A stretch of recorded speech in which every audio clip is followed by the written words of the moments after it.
on nous dit que les jeunes diplômés galèrent à trouver un emploi, que le chômage est en hausse, et de l'autre côté, on nous dit que les jeunes sont en position de force sur le travail, que les employeurs galèrent à embaucher et à garder leurs employés. Ça s'expliquerait par plusieurs facteurs. Les compétences des candidats ne correspondraient pas forcément aux besoins des employeurs.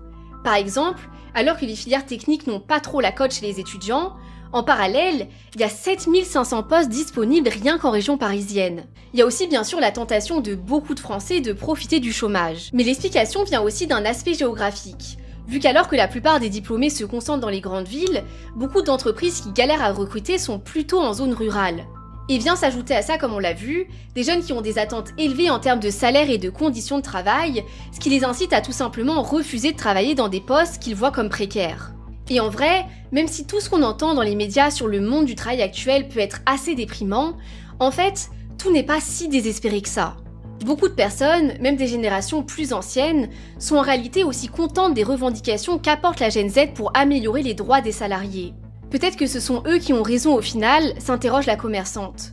Je me souviens qu'à mon époque, on osait à peine demander à prendre une pause déjeuner. Désormais, ils n'hésitent plus, et l'heure, c'est l'heure. Et ça incite aussi les entreprises à évoluer avec leur temps et à se réinventer pour trouver du personnel. C'est pour ça que c'est génial de voir des nouvelles solutions concentrées sur l'efficacité arriver. Jobamax, c'est une application qui permet aux jeunes gens, génération Z, de mieux trouver du boulot. C'est une application de recherche d'emploi qui fonctionne comme les applications de rencontre. L'objectif, c'est de faire en sorte que les jeunes puissent trouver un emploi rapidement. D'autant plus qu'il existe maintenant de plus en plus de freins. On a notamment vu se développer le problème des ghost jobs, qui sont des fausses annonces d'emploi qu'on trouve partout sur internet. Des employeurs s'amusent à poster des annonces alors qu'ils ne cherchent personne. Ça serait pour donner l'impression que l'entreprise est en pleine croissance vu qu'elle recrute, ou alors pour faire croire à leurs employés surchargés qu'ils vont bientôt avoir de l'aide, alors que c'est totalement faux. Le monde évolue et le monde du travail doit évoluer avec. Au final, les jeunes ne sont que le reflet de leur génération et ils peuvent apporter beaucoup de choses aux entreprises qui ont besoin de se moderniser. C'est la première fois qu'on voit une génération qui fait du reverse mentoring, autrement dit, qui apprend des choses à ses managers. Du reverse mentoring, c'est-à-dire du mentorat inversé. Les jeunes mentorent les anciens et les anciens, les seniors, mentorent les jeunes. Et chacun apporte à l'autre un certain nombre de choses. Sur le côté, ils sont feignants, ils aiment plus bosser, etc. Moi, je le constate pas.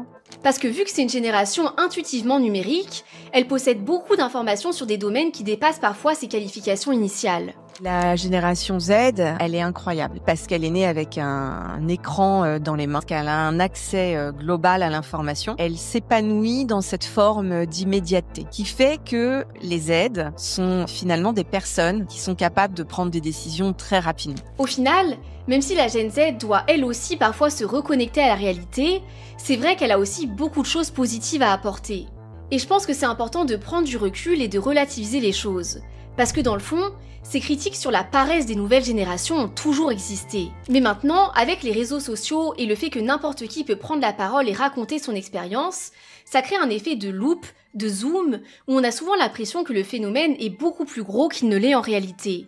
Et puis, on a beau parler de la Gen Z comme d'un ensemble d'individus, dans le fond, faut pas oublier que même si des tendances générales existent, tous les jeunes sont loin d'être identiques.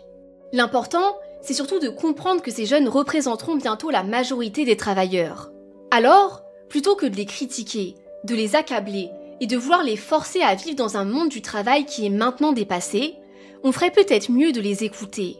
C'est toujours le meilleur moyen d'avancer et de faire évoluer les choses du bon côté.